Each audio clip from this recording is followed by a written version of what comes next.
In this video, I'm going to show you how you can easily block phone calls on your iPhone.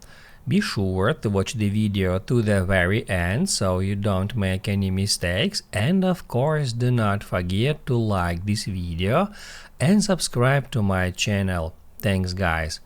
So let's get started, and first off, open up phone app. And then if we would like to block phone calls from a particular user or a particular contact, we need to find that contact first. You can do so in that way simply by going through the list of your contacts, or you can search for them using search.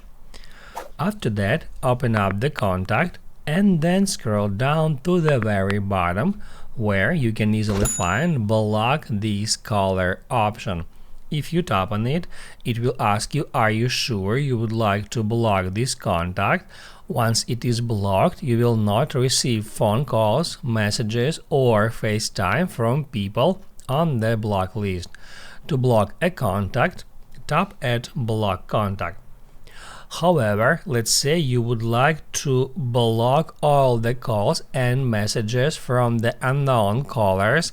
You can easily do so from the settings. So just open up settings, then scroll down and tap at phone.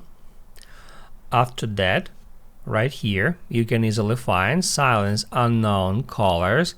If we get into it, we'll be able to silence all the users that are not on our contacts book. All we have to do is just turn this option on. And from now on, callers from unknown numbers will be silent, sent to voicemail and displayed on the recent list. However, incoming calls will continue to ring from people in your contacts, recent outgoing calls, and Siri suggestions. That's how you can easily block phone calls on your iPhone.